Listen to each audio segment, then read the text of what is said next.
Olá!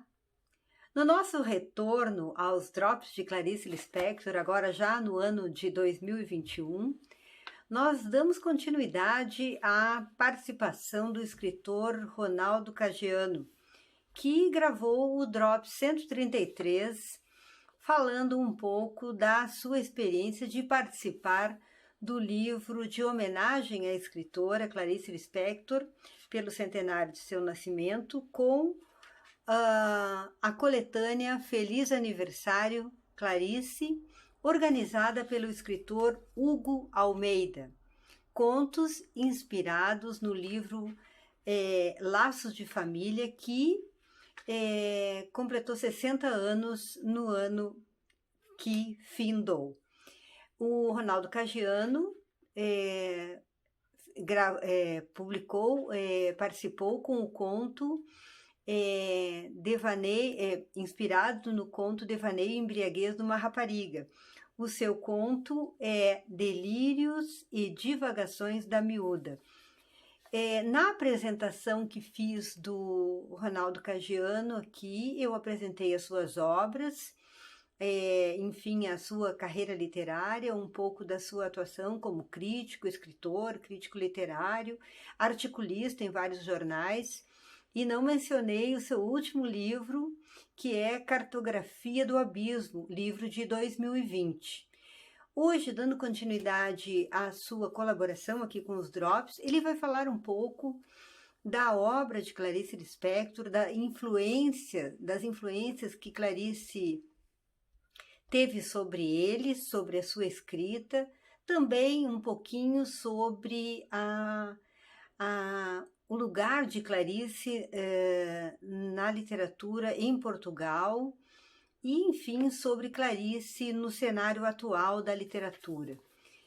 Ele responde a várias perguntas, mas nós vamos deixar em sequência a fala do Ronaldo Caggiano, que é muito interessante e muito gostoso de ouvir a forma como ele vai expondo tranquilamente a sua visão sobre a escritora. Eu reitero aqui o agradecimento ao Ronaldo Caggiano por colaborar com os nossos Drops de Clarice Lispector. Muito obrigada por estares aqui conosco nestas homenagens. Ouçamos agora o que ele tem a nos dizer. Fica difícil você escolher qual o melhor livro da Clarice Lispector, porque a própria Clarice diz que toda escolha implica num assassinato. Então eu colocaria a Clarice Lispector dentro de um espectro narrativo, seja no conto, seja na novela, no romance, em que os mesmos temas são retrabalhados, cada qual ao seu modo, nos diversos livros dela, né? São as nossas obsessões, as nossas angústias, os nossos dilemas, sempre renovados ou sempre experimentados em outros sítios e outras atmosferas. Eu acho, por exemplo, um livro como A Hora da Estrela, essa é uma narrativa que está sempre presente, essa questão da condição humana, né? Aquela figura daquele personagem, o Rodrigo SM, parece que é uma espécie de alter ego da própria autora, né? Aquela jovem nordestina macabeia que tenta sobreviver na roldana, né? Na roldana da cidade, que é a moenda do ser humano, né? Viver numa metrópole sem grandes expectativas, mas ao mesmo tempo sonhando em superar as suas dificuldades, as suas limitações. Então esse livro é aparentemente simples, né, na sua confecção, na sua estrutura narrativa formal. É um livro enxuto, mas que ele tem uma densidade muito grande. Ele tem uma densidade filosófica, porque a Clarice, ao meu ver, ali, ela também investiga, né, um pouco o mundo, né, coloca em confronto o conhecimento individual e o conhecimento da palavra, né, os limites entre a palavra, entre o viver e entre o sentir, né, a relação com o social, os impasses, os confrontos do homem com o seu mundo, inclusive com a solidão contemporânea, que é um dos grandes, eu diria que é um dos grandes sintomas, né, do desconforto existencial do homem. E ela também, ali ela trabalha a questão da própria criação estética. É um livro que tem importância porque ele se desborda, ele percorre várias instâncias da criação artística da autora. Esse livro foi uma leitura recorrente na minha fase adulta também.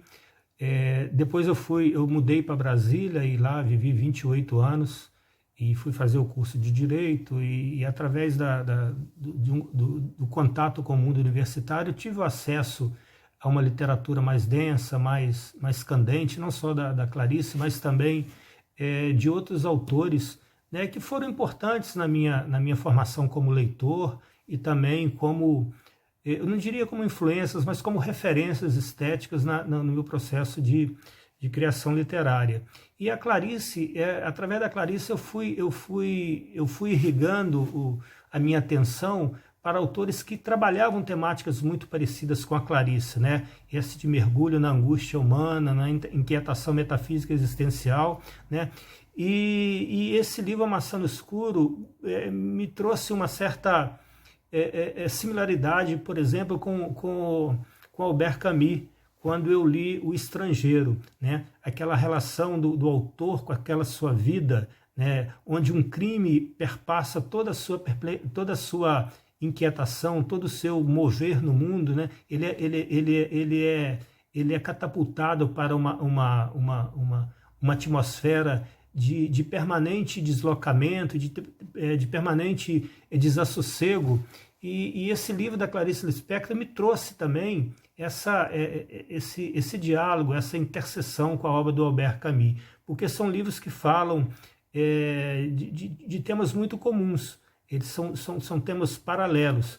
Eu acho que a Clarice Lispector ela aborda muito essa questão da relação do homem consigo mesmo, com o mundo, com seu semelhante, com a família.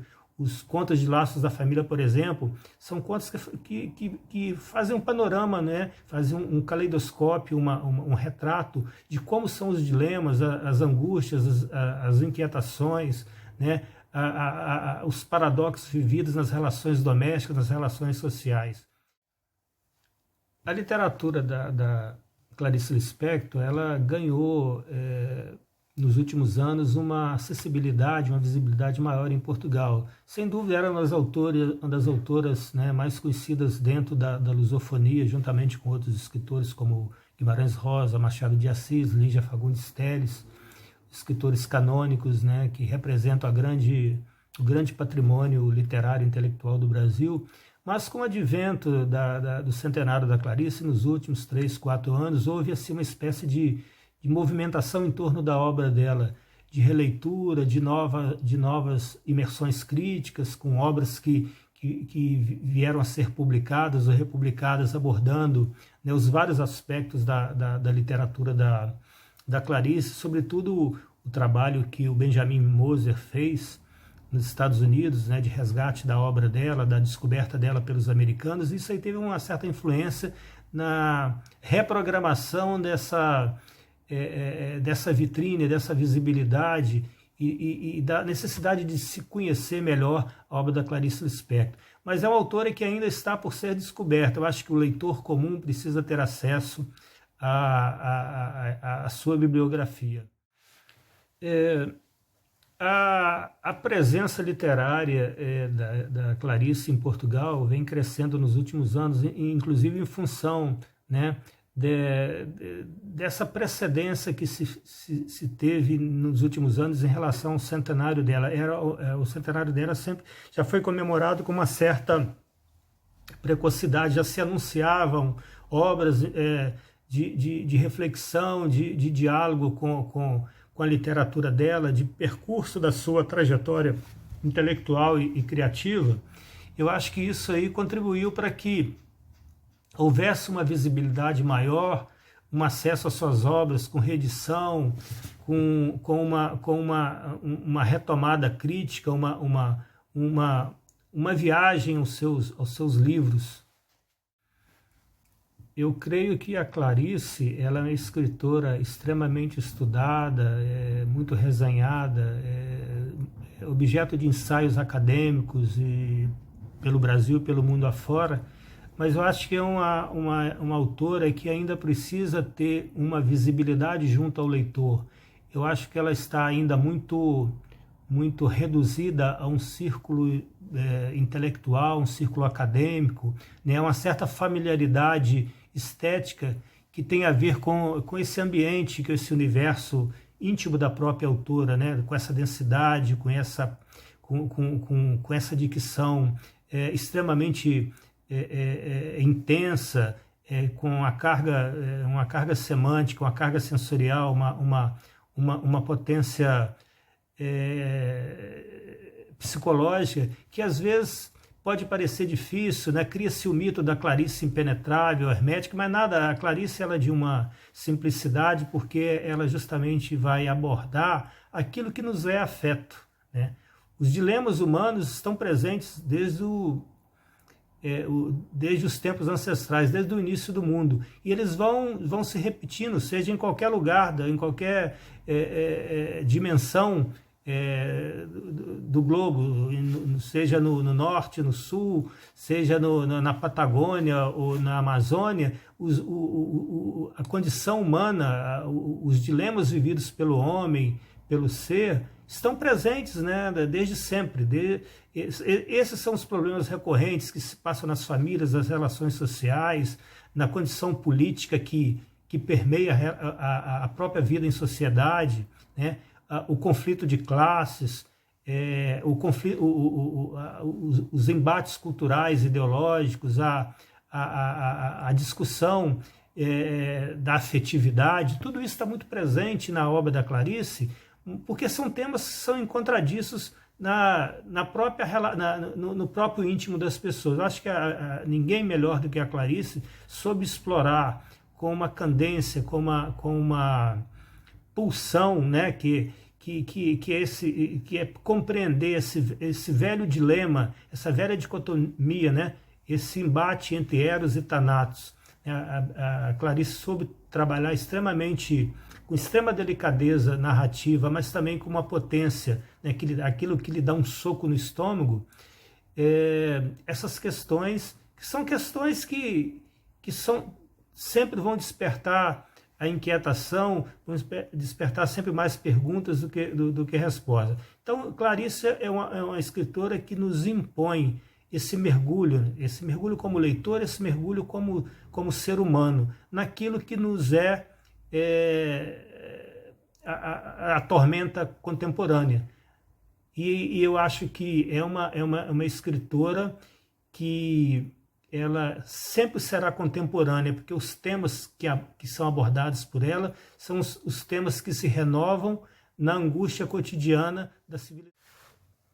Para concluir a minha exposição aqui, breve, sobre a Clarice, porque eu acho que Clarice não se resume em poucos minutos, eu acho que precisariam décadas de estudo, né, de imersão, de mergulho na obra dela, vai ser sempre redescoberta, sempre novos olhares vão descobrir, né, novas nuances da sua criação.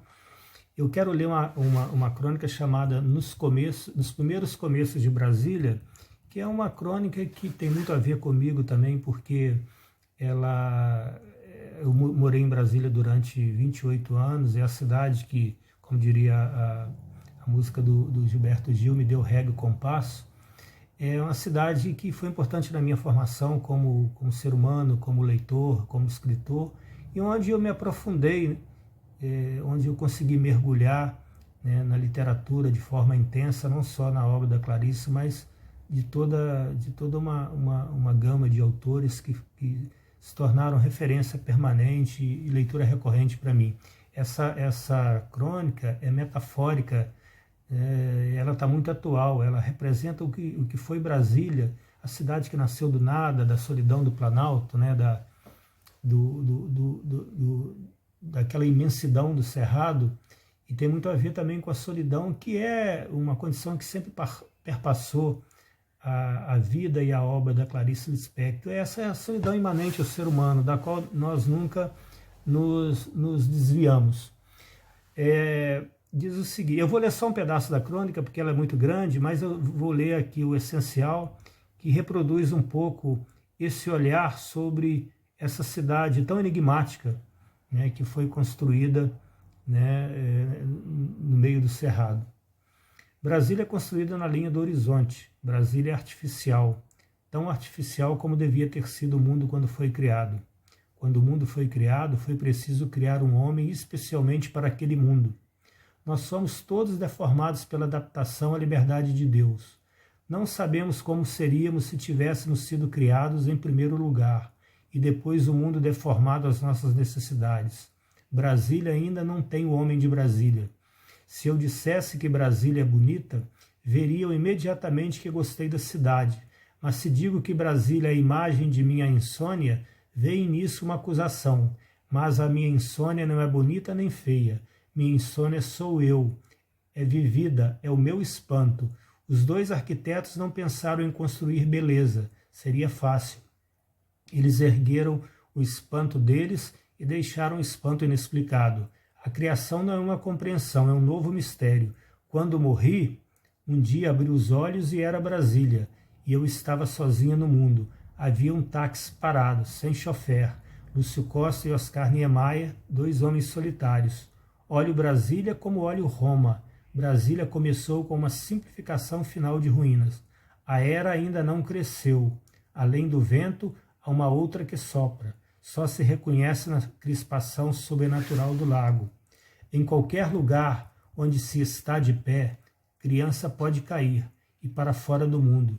Brasília fica à beira. Se eu morresse aqui, deixaria meus cabelos crescerem até o chão. Brasília é de um passado esplendoroso que já não existe mais. Há milênios desapareceu esse tipo de civilização.